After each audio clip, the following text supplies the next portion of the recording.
Good evening, Demon fans, and welcome to the Demonland podcast. My name is Andy, and well, we're back on the winners list. We have a comfortable buffer from Wooden Spoon territory, and the final 8 is just 3 games and percentage away. But the number of games remaining is not on our side. We have another big test coming up this week against the Lions on the road, and the result of that will definitely determine whether there's any life left in this season. Well, after the break, I'll be joined by my co-host Grapevine and our very special guest tonight, Demon cult hero Rodney Grinter. Rodney Grinter from about 35 metres, chips it in, it's high, it's a goal. 2 goals straight. Really enjoying the movement up on the forward line. Peter Road goes wide. Grinter behind this time. Oh, he got to the front. That's a top mark. One-hander in the end. That's what we're talking about. He has got skill. Look at this. Wanted the front posse. Eye on the footy, both of them. Morwood hanging on. Right. How did that stick? Oh, great effort, wasn't it? Well, Rod Grinter has kicked 1 already. And he's kicked 2. And Melbourne are 4 goals to nothing. Up they go. It's a loose ball. It's with Melbourne. Tingay shuffles it out. Stretch. Tingay looking for a hand pass. He gives it out wide. Here's a chance for Rodney Grinter on the left foot. And he slams it right through the middle, and he's a happy man. A happy man indeed. Our guest tonight is a cult hero of the club and one of the most feared players of his generation. He rose up through the ranks, winning a premiership with the thirds, a best and fairest with the seconds, where he would go on and captain later in his career. He played 134 games with the seniors and kicked 57 goals. He was made a life member of the club in 1994. Welcome to the Demonland podcast, Rodney Grinter. Good on you, Andy. Thanks very much. Great to be here. Yeah, thank you. Rod, first things first, where did the nickname Balls come from? I know you still use it today. And can we call you Balls in this interview? All my best friends call me Balls, so you're more than welcome to call me Balls. It's certainly a name that anytime it's mentioned, I know the person quite well. It was given to me by Paul O'Brien and Scotty Sutcliffe going back to 1982 pre-season. I was down doing a pre-season as a young fella, and they were doing some work in the Melbourne Footy Club change rooms. They were both carpenters. So the footy club said, can you go over and give them a hand? I'm working at the MCG. And I said, yeah, that's fine, no worries. So I got introduced to them as obviously Rodney Grinter from Katandra, and these guys were playing senior footy at the time. And there was training on that night, and all the senior players started to come in. And during work, I obviously called them Paul and Scotty, and they'd forgotten my name. And during work, they were calling each other knackers and Cock and Balls, come and do this, and Cock, can you go and do that, or whatever. And anyway, all the senior players started to turn up for training. So there was, Robbie Flower and Shane Zantuck and Peter Moore and Peter Giles, all these legends of the footy club. And they just said, g'day Obi, g'day Scotty, how you going? Who's your mate? And they just said, that's Balls. And that's how I got introduced to these guys from the first time, and it stuck from there. Love it. Balls, as you mentioned, you came up through the ranks of the thirds and then the seconds. Did that apprenticeship at the club help foster the love that you have for the Demons today? Because we don't have that system anymore. There's not really that sort of academy that we had in the old days, is there? No, Jace, you're quite right. It was certainly something that there was a group of us from the zone. It was zone back then, so we weren't drafted. There was an area that was zoned to the Melbourne Footy Club, and the Melbourne Footy Club could invite people from that zone to train and then put them on the list. So there was a group of boys from the Shepparton or the Golden Valley region that came down together and played in a successful team in the under-19s in 1983. Winning a flag, and a lot of those guys stayed around, not just from the Golden Valley, but from the under-19s team, and progressed through to the reserves and seniors, and was the catalyst, I think, behind that early success in the mid-80s of the Melbourne Footy Club that we all grew up together from the under-19s, and we're all a big family. And I think that camaraderie and closeness gelled us well together to play senior footy, and with some, Todd Viney's and the like coming across from Adelaide, and Earl Spalding and Warren Dean from Perth, added to what was a really close knit group of boys. Who were some of those players that you went through the system, through the under-19s and the reserves, players who alongside you finally tasted some of that final success? Yeah, there was Greg Healy, Graham Yates, Stephen Newport, Stephen O'Dwyer.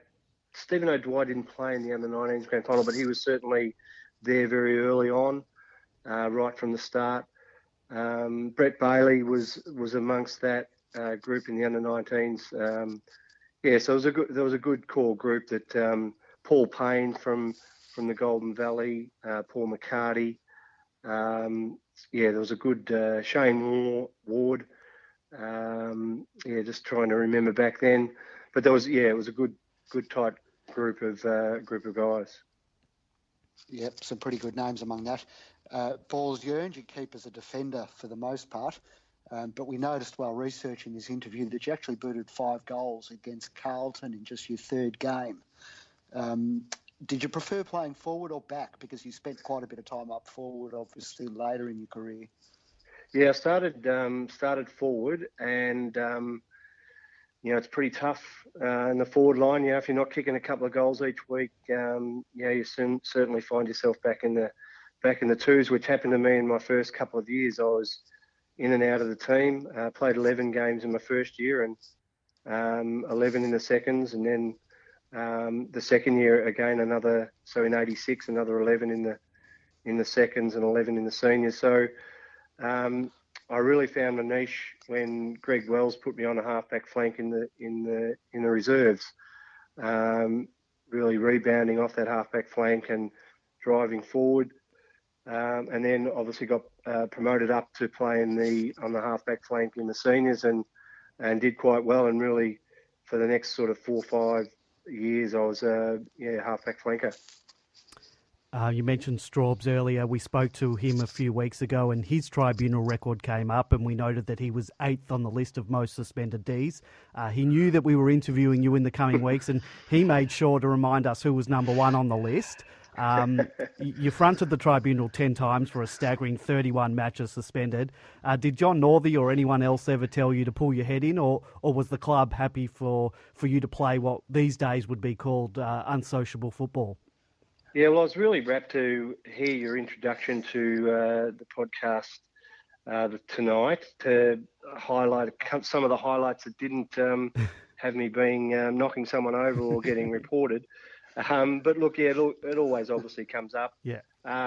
Getting reported 10 times and for 31 matches. I was found guilty 7 times out of those 10, and every time I went up, I always seemed to get not just 1 or 2. It was always 3, 4, or 5, and there was one particular game for 2 reports that I got 9 weeks, which certainly nothing to be proud of, but I think it was just one of those things that whenever I got into strife, there was a mandate at the AFL to try and get me out of the game, because it was rough and tumble back then. It was the way that we played, and if blokes got in my way, well, I'd knocked them over, and sometimes it was a little bit too high, copped a report. So, at the end of the day, in relation to your question whether the footy club supported me, no, they would certainly prefer me to be playing and rather than not playing, but it wasn't ever discussed in a manner that I needed. Greg Wells did say to me a couple of times in terms of the way that I approached a tackle. I had this round arm habit of tackling blokes, and he said, you need to sort of get that out of your game, or you're going to hurt someone really badly, or you'll hurt yourself. But in terms of trying to cut that out, I think that was just part of my game. I couldn't play footy really any other way. It was just the way that I was brought up. We won't dwell on the tribunal stuff, Balls, but obviously the Terry Wallace incident tends to get probably brought up the most in connection to that. It was the first case referred to trial by video. How do you reckon you'd go in today's game, given the way things have gone in terms of attacking the man? Yeah, I think everything's graded now, so it's all ticking boxes. So the Terry Wallace one was certainly high. Was it intentional? That would get argued. I to this day say that it was never my intention to coat hanger him, if you like, in the old term. And I referred to Greg Wells talking to me about my my round arm tackles and so forth. That I will end up hurting someone and also potentially hurting myself. And that happened that day. I missed the ball by a whisker and followed through with that round arm action and copped him high. I ended up getting 20-odd stitches in my hand due to his teeth going through the webbing between my thumb and forefinger, and ended up in hospital for a week due to that getting infected, which was unfortunate. Unfortunately for Terry, did some damage to his teeth. You played with some of the greats of the club, Robbie Flower, Jim Steins, Gary Lyon, and my personal favourite, Alan Jakovic. Who was the most talented of the bunch? Alan Jakovic, I would say, in terms of just exceptional skills and ability to be able to kick goals, whether it be left or right foot. But, in terms of football, Robbie Flower was just amazing for the size of the man, the way that he played, not only for the Melbourne Footy Club, but I got vivid memories of him playing for Victoria and the way that he did his thing out in the field was amazing. Jimmy, for his pure courage and stamina to be able to back up for 244 games in a row is pretty incredible. There were times that we had to, I was put on Jimmy to do a fitness test a couple of times during that period to see whether, he was able to get out. And there was Danny Hughes and I remember one night at training at the Junction Oval, John Northey said, we need you two to go over and test Jimmy out to make sure that he could, he's right to play, that he's not just playing to try and keep this record going. And he pulled through with flying colours, and he was amazing. And obviously Gary, well, he was my second captain. Robbie Flower was my first, then Greg Healy, and then Gary. But he is an outstanding centre half forward, full forward, and legend of our footy club. Balls, you mentioned Jimmy Steins. You were on the mark that infamous day out at Waverley during the 87 preliminary final.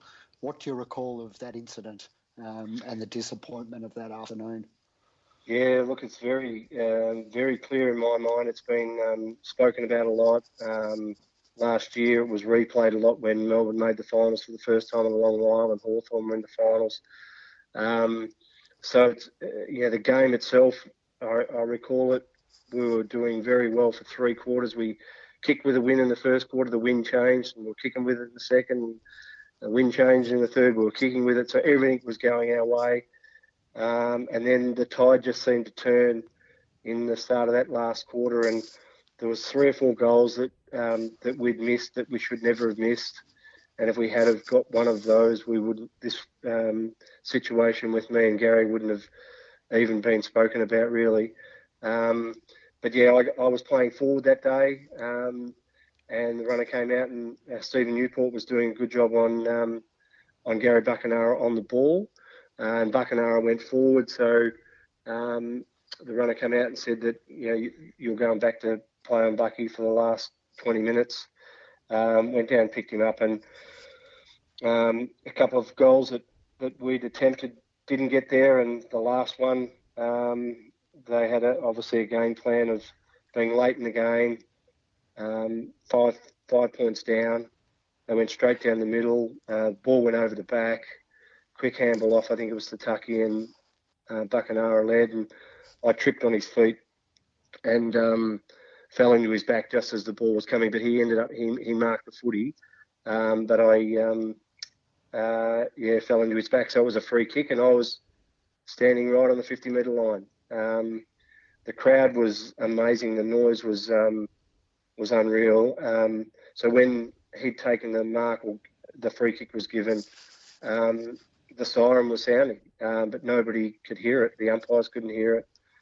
And Robert Dipio Domenico was running free around the boundary side of the ground on his own into the 50, and Jimmy was coming from the middle of the ground. So he just went directly to pick up Jimmy. And if he had heard the siren, there would have been no need for him to worry about it. But we didn't. And, he ran between me and Bucky and got the 15-metre penalty, which Bucky then just slotted it through. Do you reckon, and I think I've thought about this a lot, do you reckon he would have kicked it from outside 50? Well, I think that extra 15 metres would have been an extra pressure on him to kick it that little bit further. So whether his accuracy would have been the same from a 35 or 40 metre kick versus a 55 metre kick, we'll never know. Yeah. And he says, I've spoken to him a couple of times at functions where we've been asked that question, and he says, well, we'll never know. And when he's talking to Melbourne people, he always says he would have. Just to make us feel better. Kicked it either way. But you just don't know. Yeah. That extra pressure for that extra distance may have made a difference. Balls, you played in the 88 grand final, which we ultimately lost by a record margin at the time. Did you rate us a chance going into that game, or were the Hawks just too good that season? In retrospect, obviously at the time, yes, we were up and about. 87 was unfortunate what happened. We won the 87 night premiership.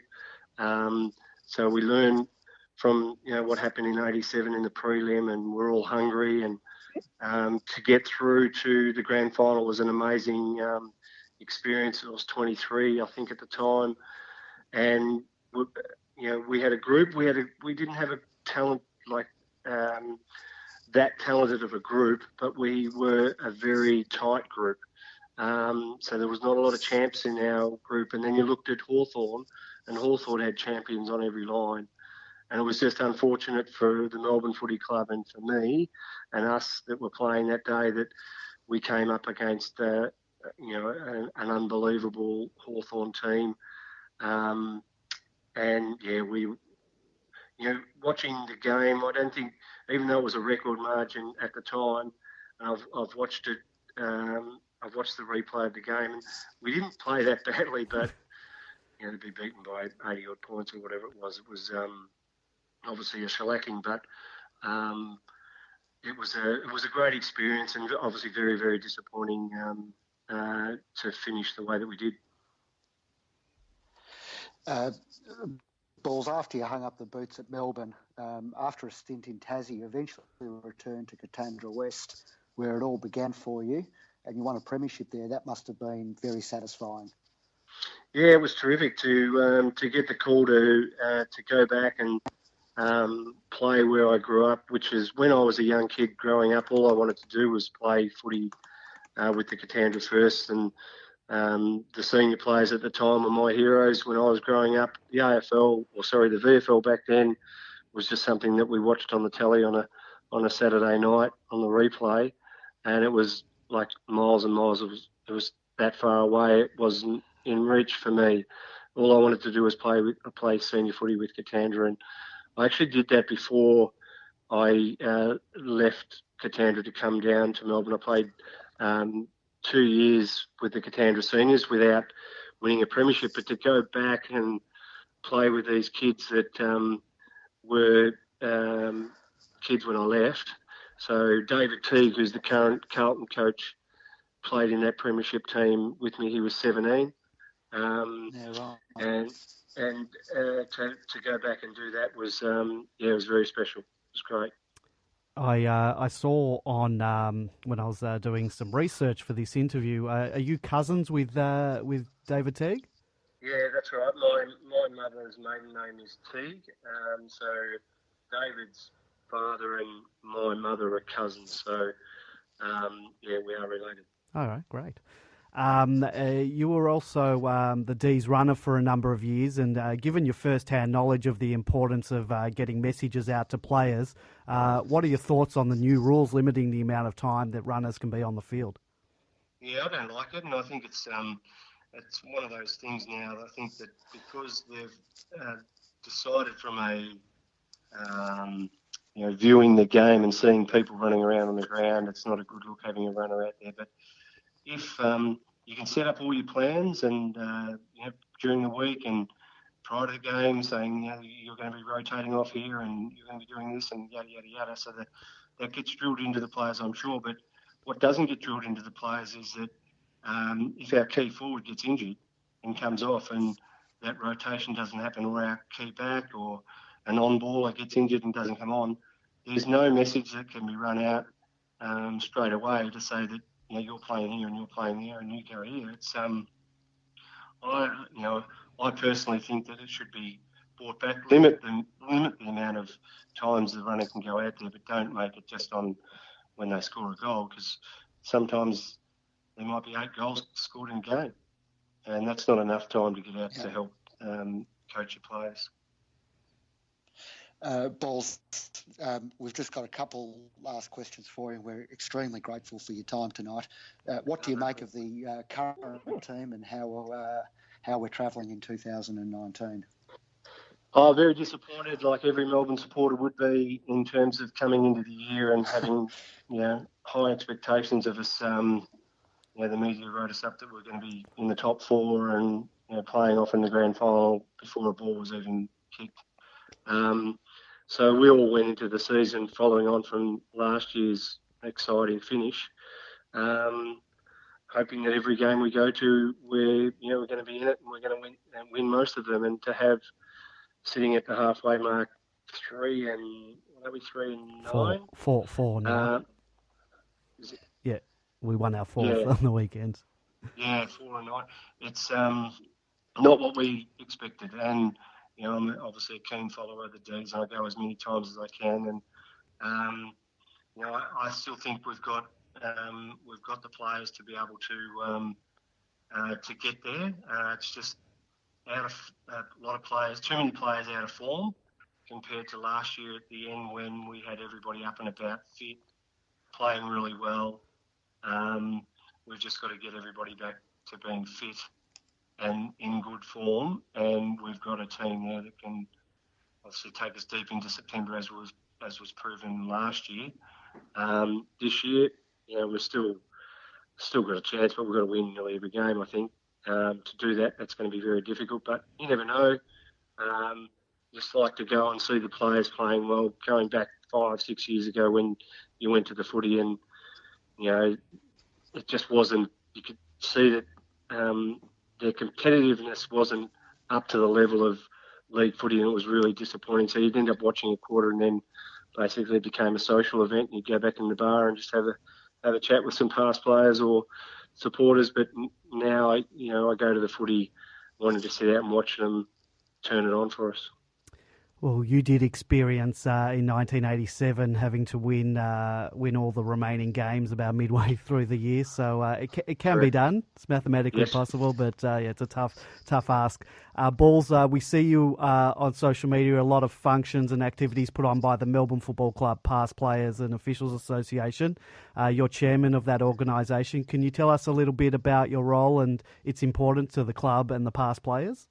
Yeah, certainly. Thanks for the opportunity here. It's certainly something that the Melbourne Footy Club has been a big part of my life, and a lot of the past players and players that I didn't necessarily play with, I still feel like that I know them.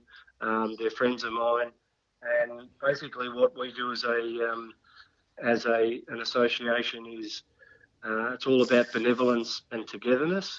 So benevolence, we want to be able to be there to help them out, help past players out when they fall on hard times, or if they require some support around injuries or anything like that, that we're able to financially help them out in that area. And then on the togetherness side, we hold a couple of match day functions a year, where we extend an invite out to all of our members, past players and officials, that can bring along their friends, their family, their kids. We get a nice safe room where we can have some finger food, and we get reserved seats. So we normally hold 3 or 4 of those a year. We've got 2 more to go, round 20 against Richmond and round 22 against the Swans. And the 2 that we've had earlier this year was round 1 and round 10, and we've had over 100 people in the room at both times for those events. So they're a really good social catch-up for family and friends of our past players and officials. And then we have our reunion, an annual reunion we hold on the Thursday before the grand final in the Jim Steins room. We get players come from interstate to attend that one because they come for the grand final on the Saturday, so they come early. And it's great to see guys from Perth and Adelaide and Tassie come and catch up with their and even the country guys coming down to catch up. So my role in all of that is just basically trying to get as much support and assistance around past players that need it. And from a social point of view, there's nothing better than catching up and talking about old times. Oh, yeah, definitely. We love seeing it on social media. I saw you guys went up to the Northern Territory this year, so it was great. I think they showed on TV a few of you guys in the stand. It was really great to see. Yep. Balls, I want to thank you for your time tonight. I love that we can follow you and the players from our childhoods and teenage years and seeing what you're up to these days on social media. I think it's fantastic that many of you still have a passion for the D's, and you just mentioned you're chairman of the Past Players Association, and I'd love to have access to that Rolodex to book guests on this podcast. Just kidding. Yep. No, look, any time we've obviously hooked up to get this happening tonight. So let's keep in touch. If there's anyone you need or you would like to get in touch with to have a chat with, I'm sure they'll all be more than willing, and I'm happy to be the link between that. And I thank you for inviting me on. It's terrific. I love what you guys are doing for us. Oh, thank you very much. And I'm going to take you up on that one. Yeah, no problem. Anyway, thank you very much for your time. Very generous with your time. Yeah, thank you for your time. And yes, that was Rodney Grinter. Thank you. Good on you, Andy. Good on you, Jace. Go D's. Go D's. Go D's. Indeed. That was Rodney Grinter. And once again, we'd just like to thank Rod Balls, if you will, for his time. Great interview. What did you think, Grapeviney? Oh, superb. As you say, very generous with his time. And it's been great to have some of these cult heroes, as you said, from the great 80s era and early 90s, to have them on the program and to get a bit of insight into what it was like back then. Yeah, I know. For us, being our interests, we sort of were right there in the thick of it, late 80s, when we sort of made the finals, and thinking back, listening to him just talk about the 87 prelim. Sort of getting that first hand. Remembers it in vivid detail, doesn't he? I know that. Yeah, it's amazing. Like the fact. I always thought about Jimmy running across the mark, but I never thought of why he ran across the mark, or I'm not sure I ever heard why. And to hear that he was running across the mark to man up Dipper. Did you ever think about that? Had you known about that's what he was doing? If we had the opportunity to speak to all, how many players were there that day? 20 we were allowed back then, I think. That all have different perspectives and memories of that moment depending on where they were on the ground. Yeah. Famous moments, and it's great to relive it with the legends who made it. Yeah, and as I said, I'm going to take him up on that offer and get into that Rolodex. And hopefully we can speak to some of the other players of that era and definitely sort of early 90s, mid 90s. There's lots of players I'd love to chat with. But he's doing a great job in his role as chairman of the Past Players and Officials Association. As you mentioned during the interview, we saw some of the players up in Darwin for the game there. Couldn't get the win that night, but they look like they're having a good time, and there seems to be plenty of events and good attendance rates. So it's good to see that the community of past players is thriving, because from that era, the players didn't have the same supports that players do today in terms of the support around them. So it's good that they've got that avenue. Yes, certainly. If you would like to join us on the program tonight at any time, you can give us a call, 0390163666. That's 03, and I'll just open up our Skype here, 0390163666, or Skype us on Demonland31. We love hearing from other Demonlanders or listeners to the podcast. So, give us a call.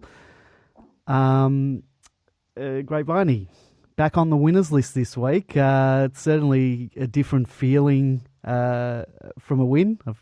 We've sort of forgotten what it feels like to win a game. Great feeling. How do you feel about the game? Yeah, I felt very good. As you say, it was a bit of a foreign feeling. Was kind of getting used to losing, and I must admit that going into the game, I tipped against us, and I'm in that frame of mind where I hope for the best, of course, but expect the worst. So, look, the first half was nothing to write home about, but there were some promising signs in the second that maybe we're getting some of our quote-unquote connection back, and also a bit of a return to good form from a couple of key players too. So, definite positives to take out from the win, that's for sure. One of those players that returned to a bit of form, definitely late in the game, was Tom McDonald. But I must say, as good as his stats were, and I'll reel them off in a moment, early on in the game, he still looked a little bit injured. I thought he was struggling to run a little bit. We've been speculating all year that he's carrying a foot injury that's hampering his running and jumping a bit. But late in the game on the weekend, we saw glimpses of the 2018 T-Mac, and he certainly had his best game for 2018. He amassed, I think, 28 disposals, 14 were contested. He had 7 marks, and previously this year he was just averaging 3.5 a game, which was like half of what he was from last year. So he was back to 2018 levels. He's kicked 3 goals too, which is what we want from a key forward, and 6 score involvements. I hope this is a sign that the real T-Mac is back and it's not just a tease. Look, that dribble goal that he kicked, it felt like that was the first time this season that something's gone right for us, yes, and that the ball has finally bounced the right way, not just for T-Mac, but for the entire team. So hopefully, as you say, it's a bit of a turning point. We don't know whether he or anyone else is injured. But, yeah, look, we can only hope that it's the turning point and he starts to really kick on now for the rest of the season. Yeah, I agree. That's, he's extremely important, particularly because I don't think Wiedemann didn't really get into the game. I think he only had a couple of marks. He took one early on.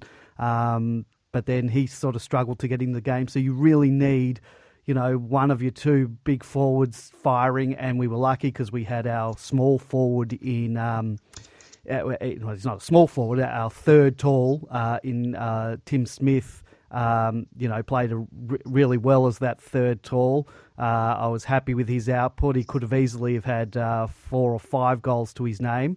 And a guy like Tim Smith, I really hope he can get a good run at it in terms of injuries, because he's been one of those players like Vanders and the other Smith in Joel and Corey Maynard, who always seem to be on an injury list.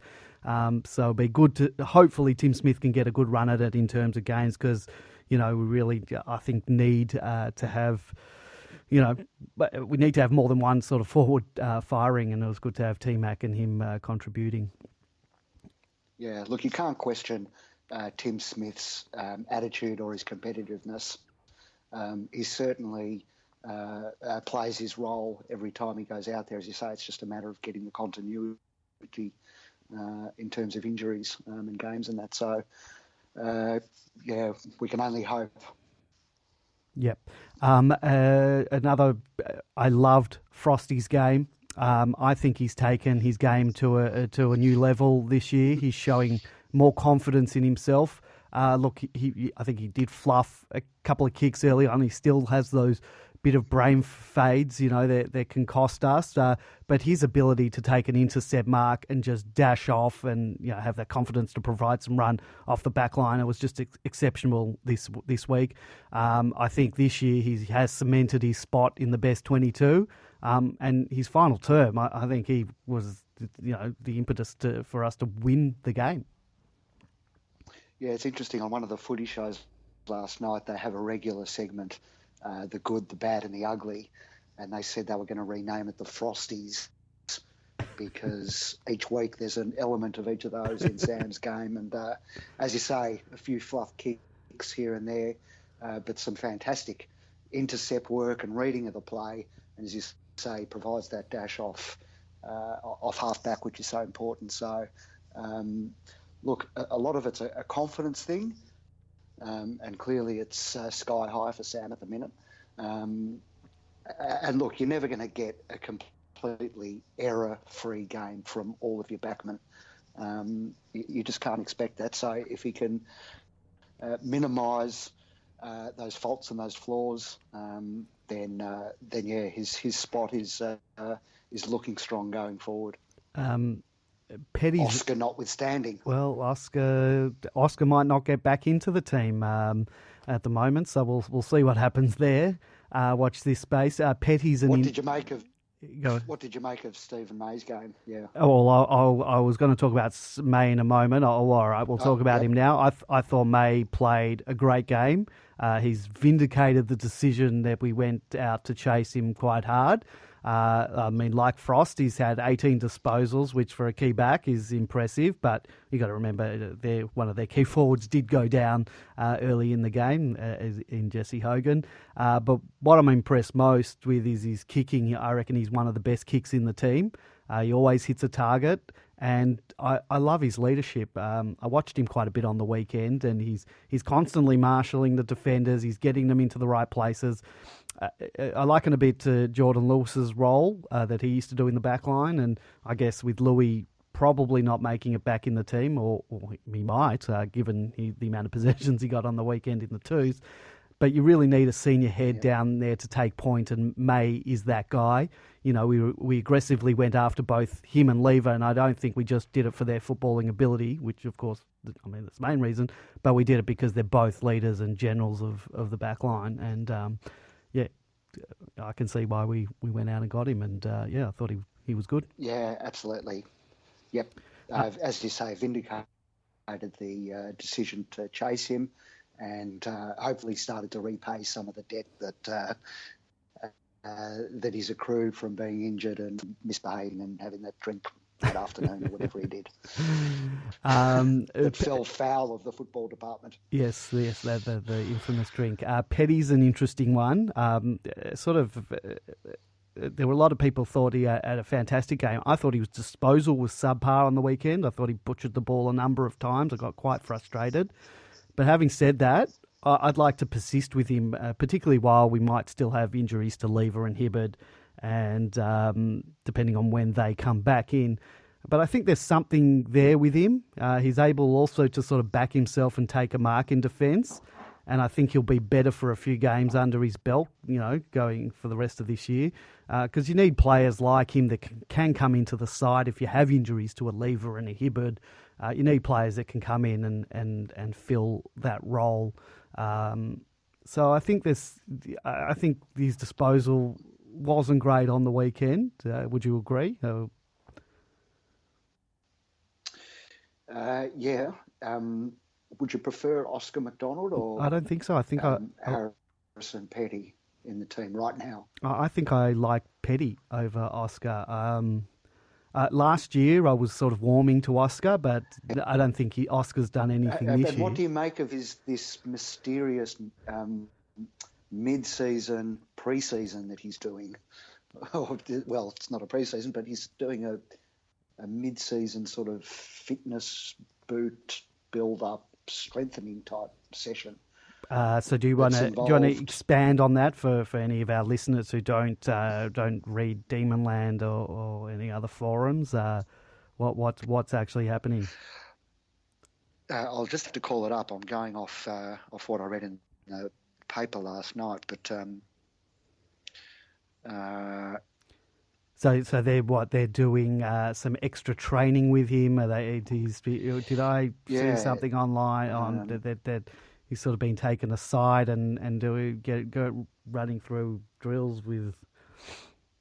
Yeah, Melbourne has put young defender Oscar McDonald through a mid-year mini pre-season to try to unlock his struggling form by helping him build his light body to compete with the big power forwards. The Demons pulled McDonald out of all playing for 3 weeks and put him through an intensive 3-week weights and agility program to build his body and confidence.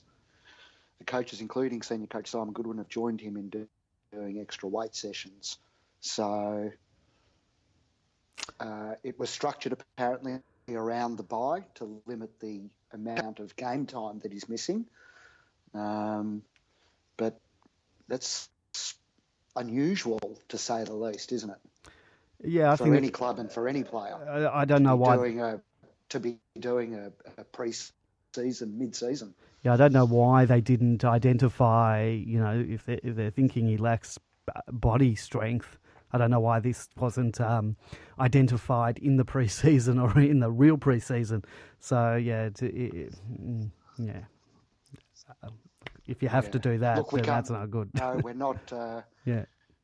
We're not part of the physio staff there and all the experts, but it's the first time I've heard of something like that. Although they say they did something similar with Wiedemann apparently earlier in the year when Sam missed a couple of games. So, yeah. We'll talk about our injuries later because I must say I found it unusual when I read it. Yeah, it did. Sounds very, very, very unusual. So watch this space. But look, if Lever and Hibbert are coming back, I think he's going to struggle to get back in the team, particularly the way Frosty's playing, and I think they're going to persist with Petty. If we'll watch this space.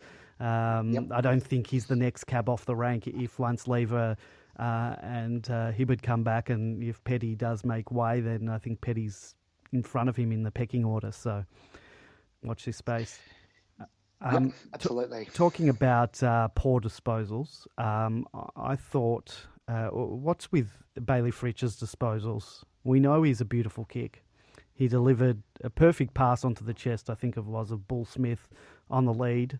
But some of his disposal out of defence has been horrendous. I'd like to see him either move forward, where he played most of his Resi's time, or onto a wing. His disposal this year into forward 50 has been much better than his disposal out of defence. Yeah, look, I agree, and I think eventually he will be. If you had your full back six in there, and that includes Jetta, as you say, in addition to the players that you mentioned before, Hibbert and Lever, then Fritch is likely to be pushed out of there, and that's not a bad thing. As to the disposal, look, I think it's a confidence thing, and I think it's infected most of the team for most of the year. If we can get a little bit of momentum in the back half of the season and get a few wins, then perhaps the confidence and the skills will return with it. And look, I'm not worried about Bailey long term. It could well just be a case of the second year blues with him. As we know, he's extremely capable. So, disposal is definitely not as good as last year, but I don't think it's a long-term issue. On the whole, I thought our defensive 50 performed really well. Hoare, once again, solid. You know, he always backs himself to take that intercept mark. Salem is just class. I love it when he's the loose man, sort of when they switch the play, because you just know that the next kick, once he gets it further up the ground, he's always going to find someone. I still have a concern from the team as a whole of our lack of pace. I think Freo were able to transition and score way too easily, mostly from our turnovers. I don't want to take away from the win, because we had a great last quarter. But I'm just playing devil's advocate here. Do you think we might have won if the Dockers weren't 2 rotations down? Well, yeah, good question. I mean, Jesse was off early, and that was potentially an important factor. He's been building up to some good form.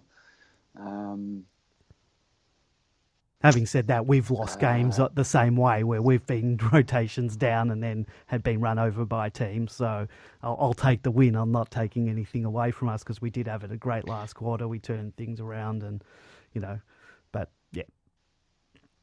I always wonder that, but you know what? We've been on the reverse, so I'm taking any win we get.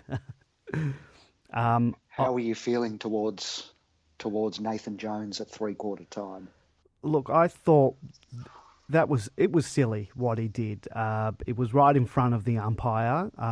It ended up it was a 2-goal turnaround. We were given the free kick in front of goal. We would have kicked it. They've gone straight down the ground and kicked a goal. So it really cost us. I don't think he had a great game. He's been a bit frustrating, Nathan Jones, this year, and I wasn't wrapped with what he did. And I know that he'd probably be hard on himself as well for doing it, but it's not what you want to see from one of your leaders. It's one of those things. Remember, early on in the year, we were critical of no one sticking up for Maxi, no one coming to his aid in round 1 when Port were sort of bullying him. And, that's sort of what Jones was doing. He was, sort of sticking up for one of his teammates, but you got to be smarter than that. There's a fine line when it comes up to sticking up for your teammates or doing something stupid that ends up costing the team and could have cost us the game. Yeah, I think we pointed out in that earlier instance in the year against Max that did come at an important time at the game, and it would have been silly to give away, to lose our cool at that stage of the game. Look, the coach didn't seem particularly happy about it. So I guess you take your cues from Goody's reaction there. Was the 50 metre for some talkback? And was that from him as well, or we don't know? No, I'm not sure. Yeah. Couldn't tell you. Yeah. Maybe someone in the chat room knows.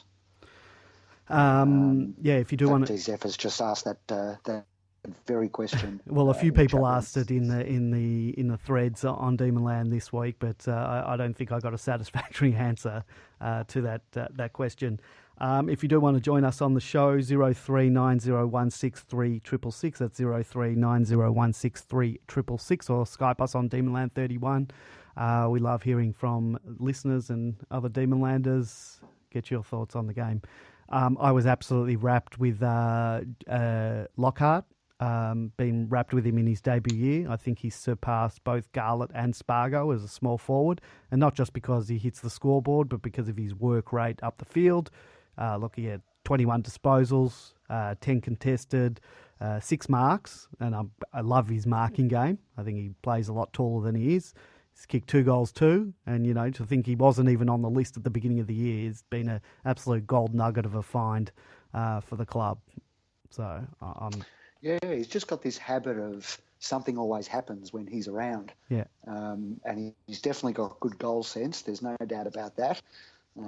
He's managed to find the sticks in ways which his teammates, have really struggled to do. So he's got good goal sense, as I say, and he could be. Well, he just adds another spark to the forward line. Hannon has not ignited yet that spark. But yeah, along with Christian Petrarca provides that, that alternative avenue around goal. I think Hannon probably does need to go back to the twos to find some form. I'm a big fan of Hannon.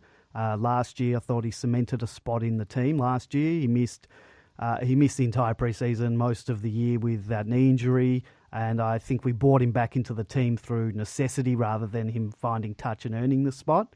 In a perfect world, he would have played in the twos, earned his way back into the team. Not because he doesn't deserve it, but because he missed so much time over the pre-season.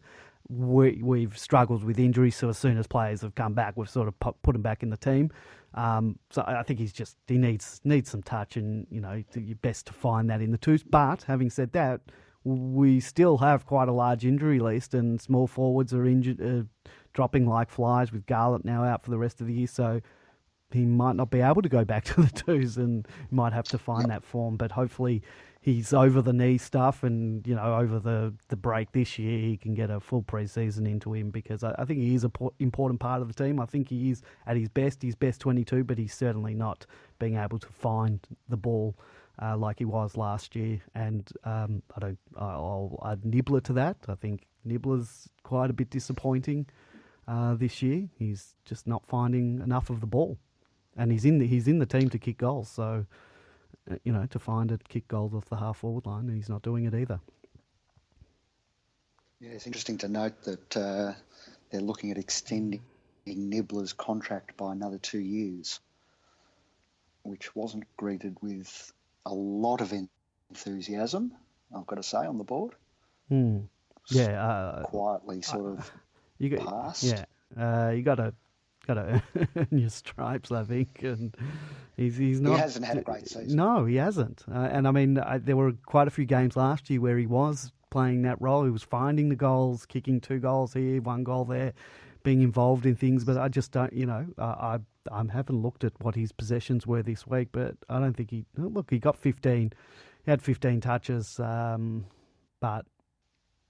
Yeah, but I really didn't notice. Involvements, have you got that there?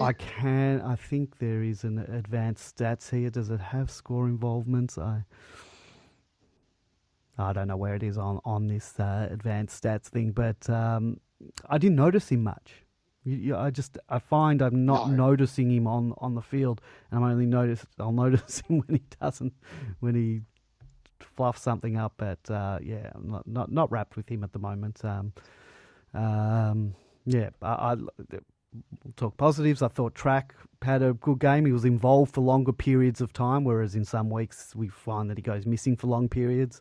He had 22 posies and kicked a beautiful goal from outside 40, which I think we discussed at the game, that is comfortably outside his danger zone, which is closer into goals.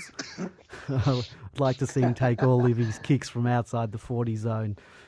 Because he was struggling with those closer into goals. So if you can take maybe needs a Ben Brown run up and go back 50 metres.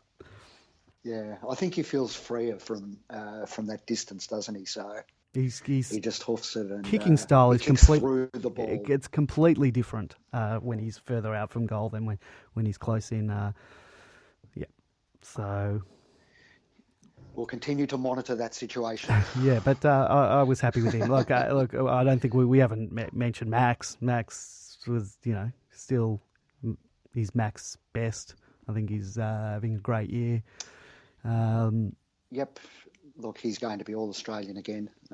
It's all just a matter of what position he gets, and I do firmly believe. I think he's the best ruckman. You think they'll swap it around? Yeah, they're going to 100% swap it around.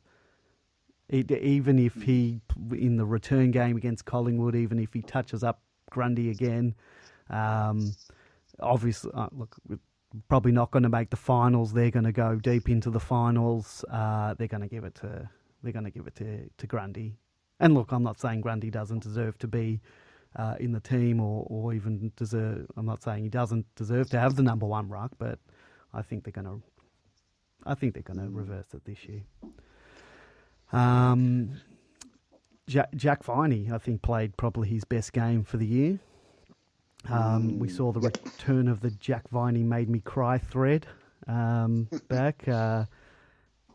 Was back to his bone-crunching best. He was, and also back to his footballing best. Yeah. So we saw the images of, three players basically having a crack at him and him laughing his way through that. Yeah. And, he standing there like a brick wall with Freo players bouncing off him, basically. Yeah. So they were silly to target Jack Viney. He loves that kind of stuff. It only eggs him on further. And it doesn't put him off his game. There are some perhaps a bit like Tom McDonald. No, you're never going to put Jack Viney off his game that way. But it's good to see him return to a bit of footballing form. He's another one who's struggled with injury for the better part of 2 years, really. So if he can get a solid block of games in the back half of the season, then it's going to be really important. Yes, it will. Anyone else from the team you feel needs a kick up the bum or some praise? No, I think that probably covers it, doesn't it? Yeah, I think so.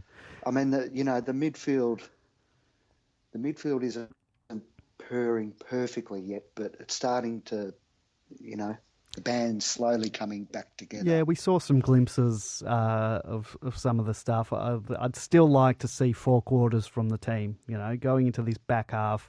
I know I said at the top of the show that there was sort of a mathematical chance, but I think we can kiss any chance of finals. But we want to see sort of a bit of solid, going into the back half of the year, and perhaps at least shaping, if we can't make the finals ourselves, at least shape it and maybe, knock some teams out of contention and shape the finals that way, and sort of stamp our, well, we're coming to get you next year type of things if we can't do it this year. I'd like to see some of that. I didn't get to see any of the Casey game. The only thing I don't know if it was it on TV this week? Not on TV. I didn't really get to watch it, but from what I read on Demon Land, the thing that stood out for me was Jordan Lewis, 39 possessions. But having said that, I don't know if Jordan Lewis will we ever see Jordan Lewis back in the team?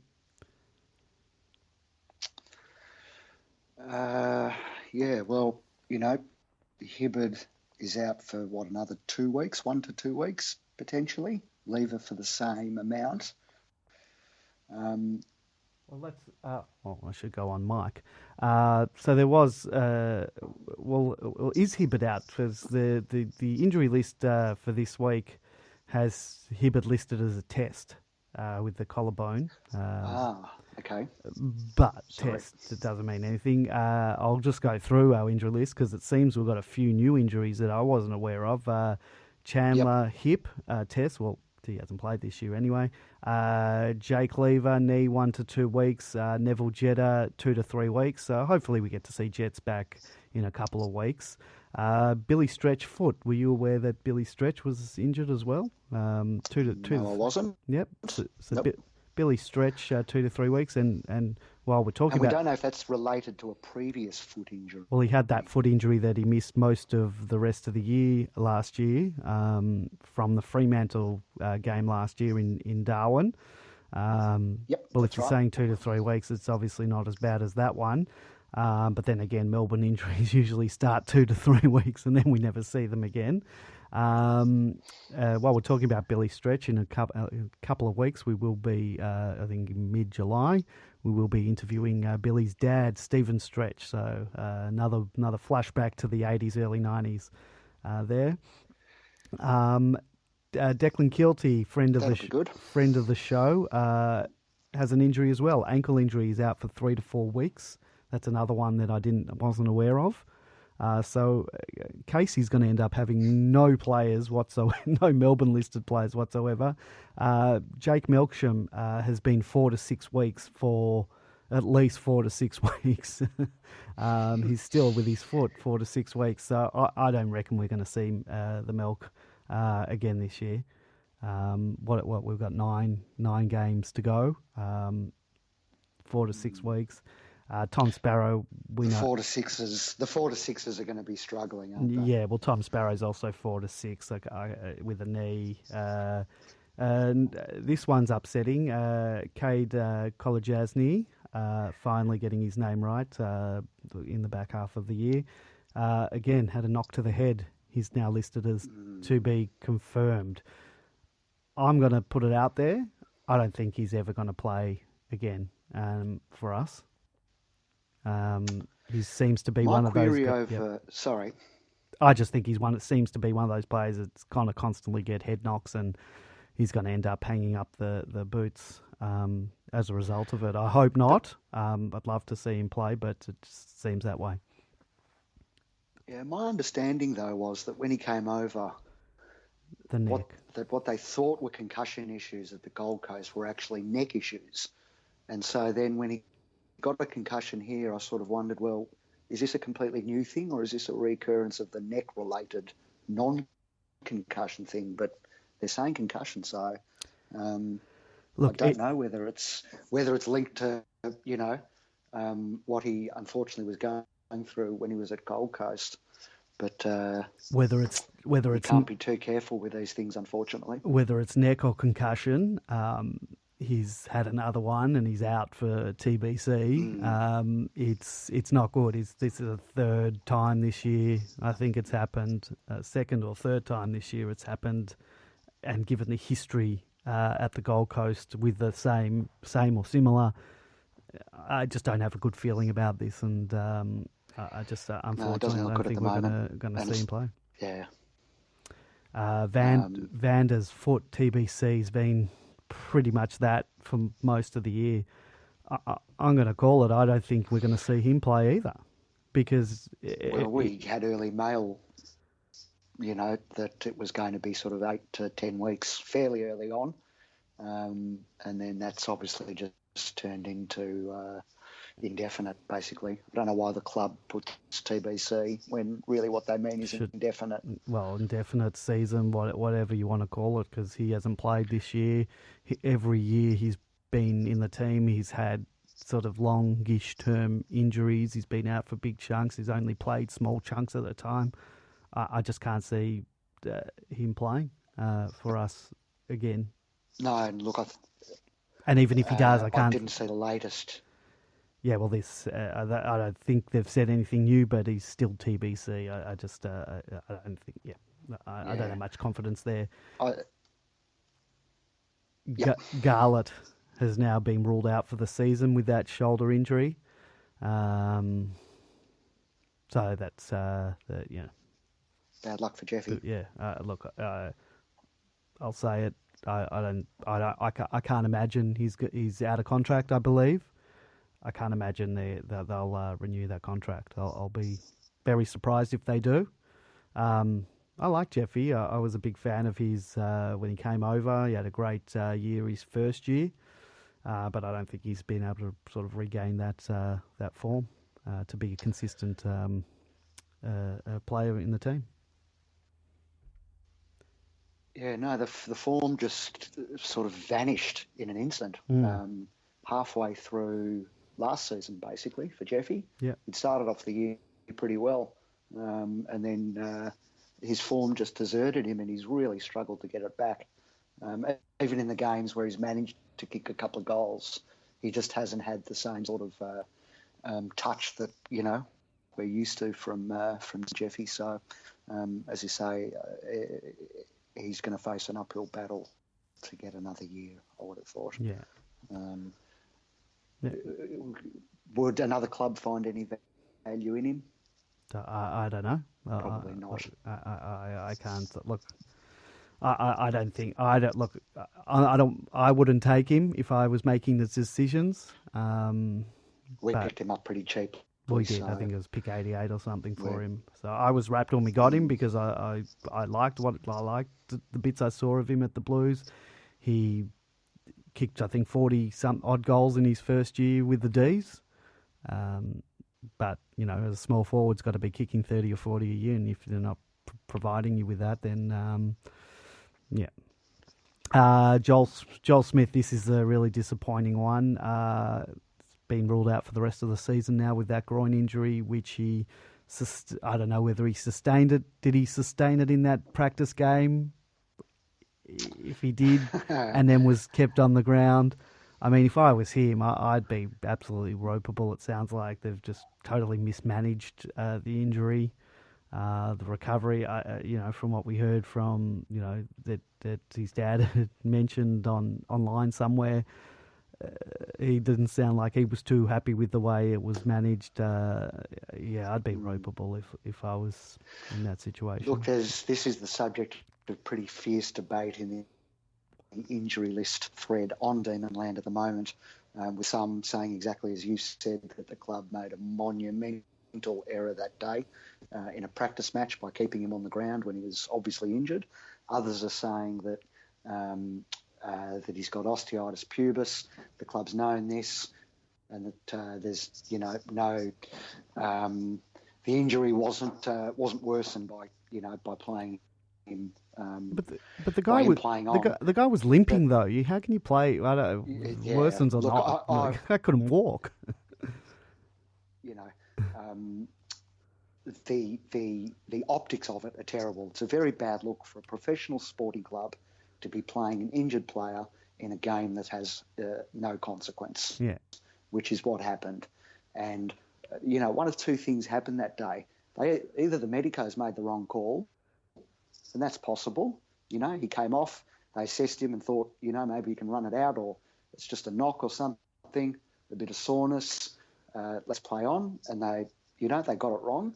Or, and I find this scenario hard to believe, they assessed him correctly at the time, surmised that he was going to be out indefinitely, and decided to play him regardless in a practice match. So I just find that second scenario hard to believe. I can't believe that they would have said, well, who knows when he's coming back, we might as well just play him for the rest of the day, which is what some people would have us believe. Either way, the club should have had players on standby. It was a practice match. Well, there was no need to go in with 22 players. That's the other issue. They did go into that game with only 22 players when they could have had, like Brisbane had that day, I think 26 or 24, whatever. They could have had a lot more players, and I think they made the wrong call. It is a practice match. I know they wanted to try and simulate, match conditions, but it didn't work out for us. And I would have been quite happy to play one man down. We're dealing in opinions here, and it's hard to give opinions on medical matters. But I think if you ask Simon Goodwin, in hindsight, would you have taken extra players into that match? If he was being honest, he'd have to say yes, surely. Yeah. Yep, I agree. So that's our injury list. We got the other Nietzsche. What's his name? Aaron Nietzsche. Nietzsche with the knees been out for the season, and Guy Walker indefinitely with that shoulder. They rounded out, but we got quite back to a massive injury list. I wasn't aware of Billy Stretch, Kelty. I wasn't aware of. Kolajasny now with the head, and I heard earlier that Joel Smith was out for the season. And Lever probably getting an extra week. Well, he's now saying 1 to 2 weeks. Initially told 1, and now it's 1 to 2. So we were told test he'd be back. He just missed. We're the only team. We didn't have a show last week, but because we had the bye. But then when the team was announced, people on Demon Land was saying we're the only team that can have a bye and then sort of have 3 injuries come out of the bye week because. We didn't hear about Jeffy's shoulder. I don't think we had heard about that Hibberd had done anything to his collarbone at the time of the Collingwood game, and I don't think we heard about Lever until sort of late in into the bye, sort of round after the bye round. So, yeah, we sort of manufactured 3 injuries in a bye week. That's also been the subject of some complaint on Demon Land, and I'm talking about the club's communications or failure to communicate these things in a timely manner. So yeah, what do you think about that? What's the responsibility of the club to the members with reporting of injuries like that? I always understand that they want to keep things from the opposition team and yada yada yada. What do you think in terms of that type of communication? I don't get as hung up about it as some do. I appreciate, supporters want to know these things as soon as possible, but the club has its reasons sometimes for keeping it in-house, and I think that those factors take priority, and I think I'll leave it at that. All right, we've got Binman on the line. Good evening, Bidman. How are you going? Good, thanks. Good evening, fellas. Couldn't resist calling in on that very subject, actually, because I couldn't disagree more, Grapevine, in terms of I think the club, a professional club, the AFL should compel clubs to be honest about their injury situation. Like, so much gets modelled on America. There's a lot of things to critique about America, like the in-game experience and the noise and all of that stuff. But one thing they do fantastically in professional sports there is keep the key stakeholders, which is the fans, completely informed and up to date about injuries. And you see in the finals of the NBA finals, Kevin Durant, there was play-by-play updates of his injury and his Achilles that he did. The fact that Smith was injured in the Queen's birthday game, people making plans to go to the football, and 3 days out from a game nearly 2 weeks later, they say he got injured in that game, and that he's 1 week out, maybe 1 to 4, it's just not good enough, I don't think. Yeah. Look, I suppose it also impacts on those who are betting, and so that's a factor as well. And there's an increasing amount of money, tied up in that industry. So, I understand it. I take the point, big man, definitely. And on that, I know that lots of people. I'm a football punter. I totally see, the argument, why that, you shouldn't factor that in. But the bottom line is the AFL get a lot of money through other means, through betting agencies. And I've read on the weekend that up to $7 million a game is bet now on football matches. If you were taking a bet a week out and you knew Lever was in, so forgetting whether you think it's good or bad, there's a real, in America, one of the reasons they do it is because of the risk of insider trading. So if you knew that Lever hurt his knee in the Collingwood game, and you were going to have a forward bet for the Freo game, you've got information that the Joe public doesn't have. And I just think it's just completely unprofessional. Yep. Do you think it's gotten worse since the change of staff at the club? Matt Bergen and perhaps others moving on? I think you've probably seen on Deanland, it's been a sort of a hobby horse of mine for a while, with the poor communication. The one thing I would perhaps suggest is that was the period all the review was happening. But there was no, a mate of mine was looking for it for that reason, who coincidentally is a punter as well. There was no injury list put up by Melbourne for about 10 days or 12 days or something. We found out later there was a review, and part of the review was seemingly, arguably, the demotion of Nissan, and I don't know whether that sort of was all part of it. But, I think it's definitely gone downhill this week. There was a patch where I put up on Demonland earlier in this year, Demonland was putting up all the clips of media stuff, which was fantastic pre-season when the excitement was high and I was listening to every single recorded thing I could get. But the club wasn't, and they started doing that, so credit for that. I mean, it's relatively easy. But by and large, it's pretty poor, the content on that website and the communication.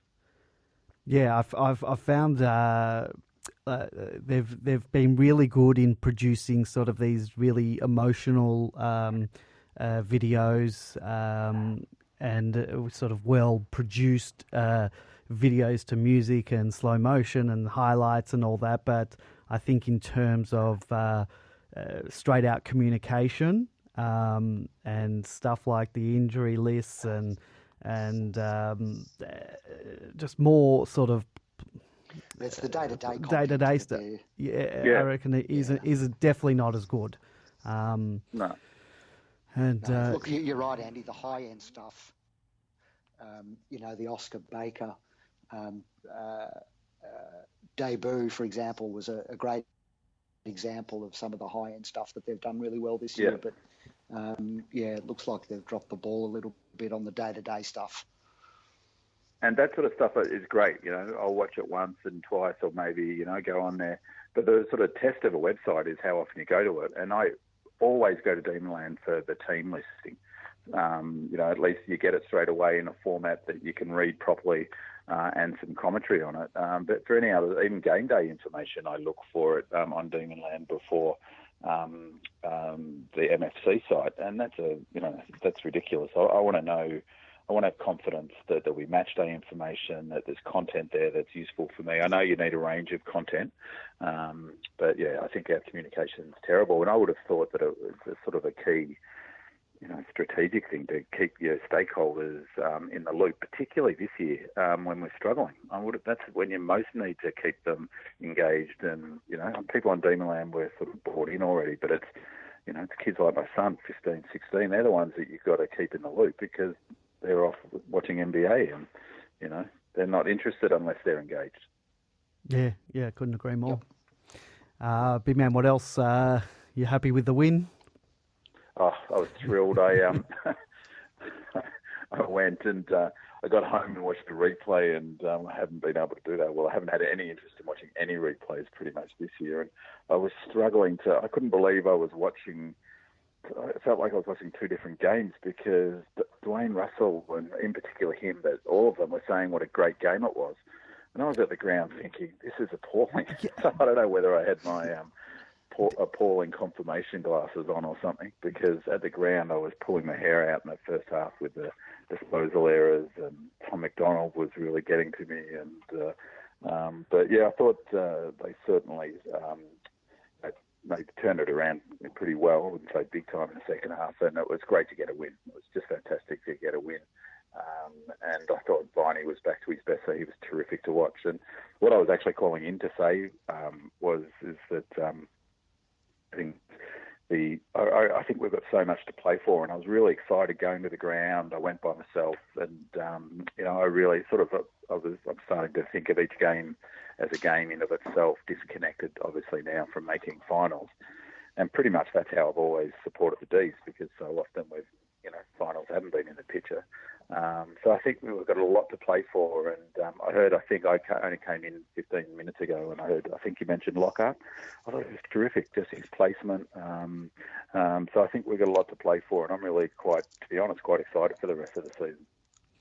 I haven't even really had a look at, I know that technically we're a mathematical chance, but I haven't even looked further into it to see how much of a chance we are. I assume we have to win every single game, but we also obviously need to bank some percentage as well. But in terms of how the other teams are placed, are we actually a mathematical chance? Like if we do win... No one's done any ladder predictors that I've seen. Yeah, I'm scared.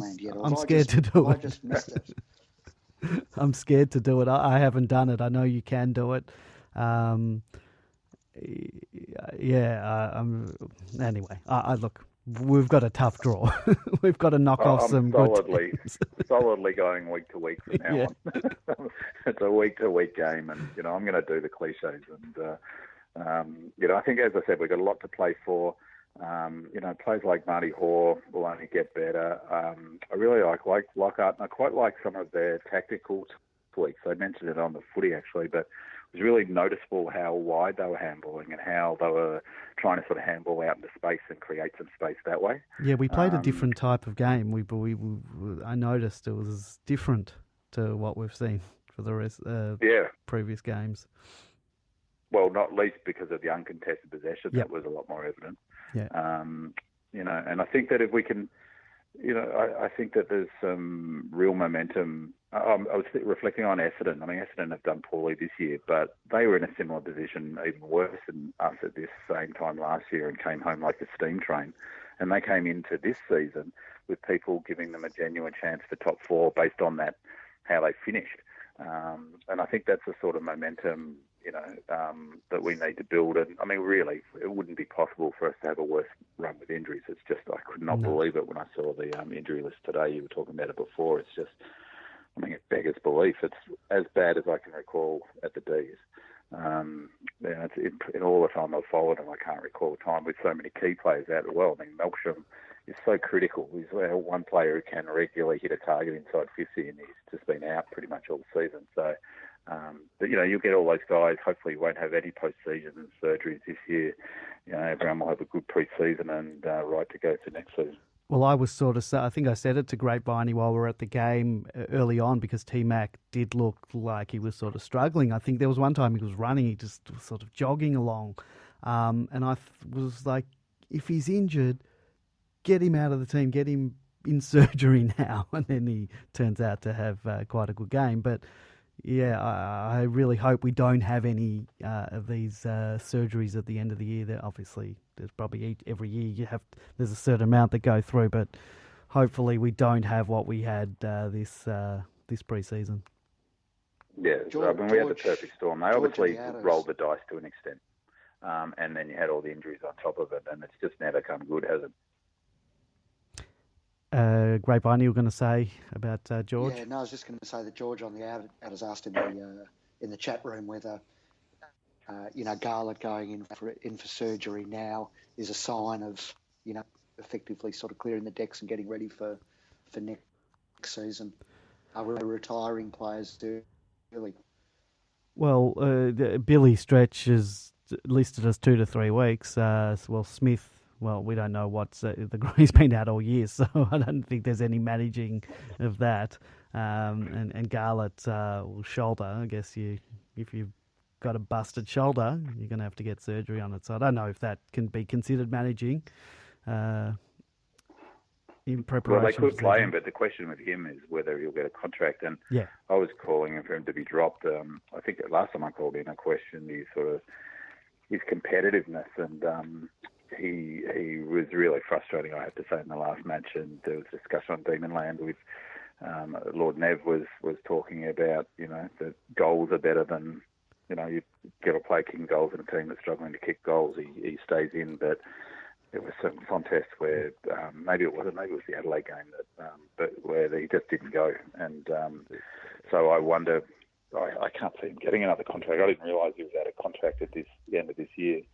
I guess they'll probably, give him surgery and see how he goes and look at it. I mean, he hasn't really got that much competition for the small forward, really, has he? So maybe that'll keep him in. I don't know. It depends whether it depends where you think what position Lockhart is in the team, because he's not really a forward pocket type player.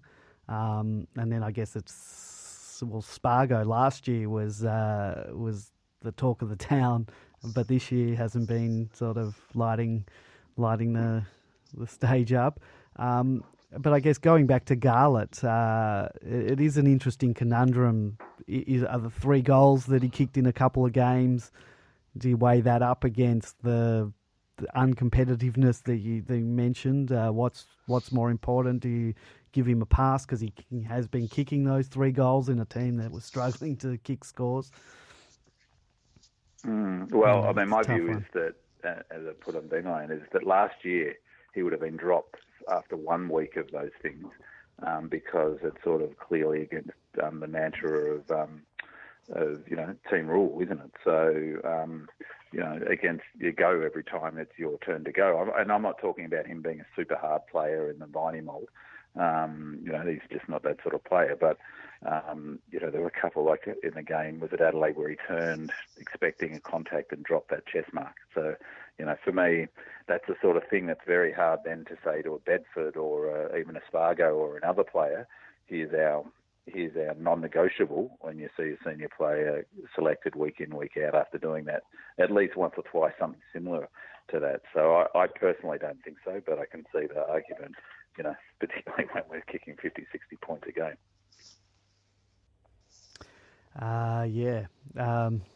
Agreed. Changes for this week, Bin Man? Do we make changes to a winning team? Yeah, well, Hibberd will come in. There's no question Hibberd will come in. I personally think that, I was thinking Lewis probably would have seen the end of it, but I think they're going to find it very hard not to pick him 40 possessions. I know he didn't play off the half-back flank and he played in the centre apparently. But, and played against the bottom 40 team. 40 possessions is a pretty good game of footy. Against the bottom team, though? Yeah, I guess so. I don't know. We only won by 15 points. Yeah, well, that's... That's right. Look, I didn't see any of the games, so I can't really talk about that. I only know that he had 40 odd possessions. But he was our best player by all accounts, and where he goes, I don't know, because it was quite interesting seeing Jones has been on that half back flank, hasn't he? That's really Lewis's spot, and I thought Jones played really well. He got rightfully bagged for his decision to push Walters over, but. I thought he actually had a pretty good game, and I don't mind him back there actually. But so where does Lewis go if he does come in? Hibberd will definitely come in.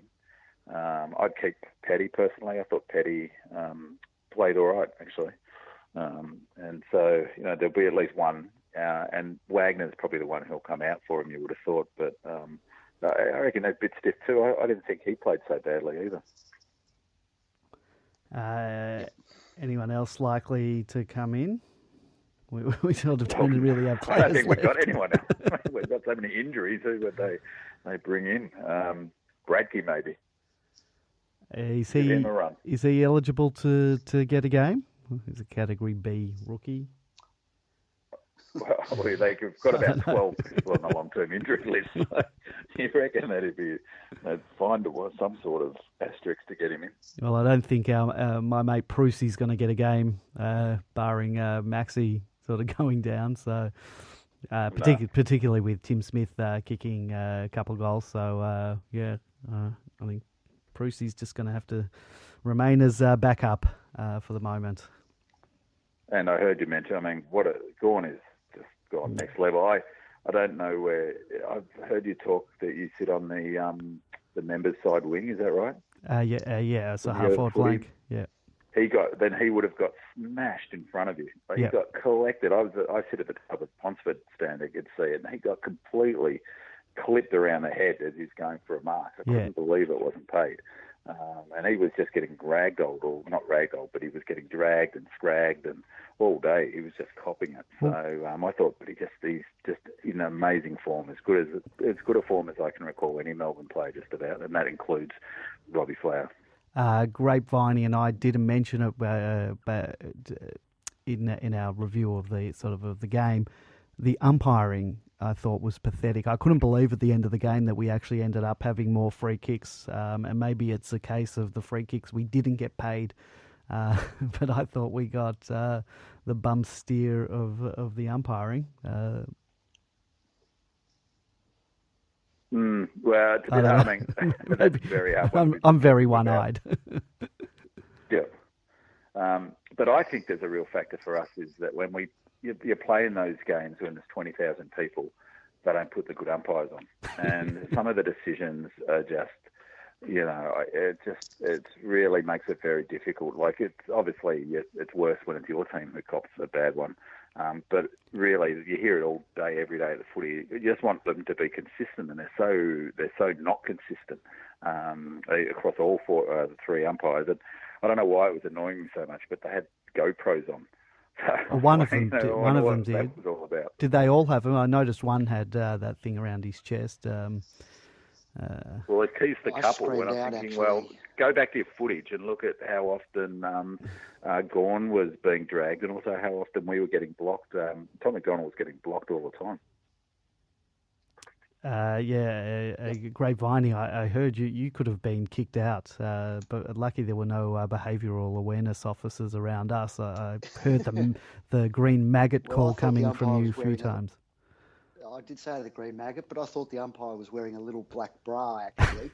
And I pointed that out and then got worried that perhaps a behavioural awareness officer was around and might take offence. So you can't be too careful these days. Well, I wonder if all this talk about people getting kicked out is working, because I think I held back a little bit. I was still booing every now and again at a bad decision.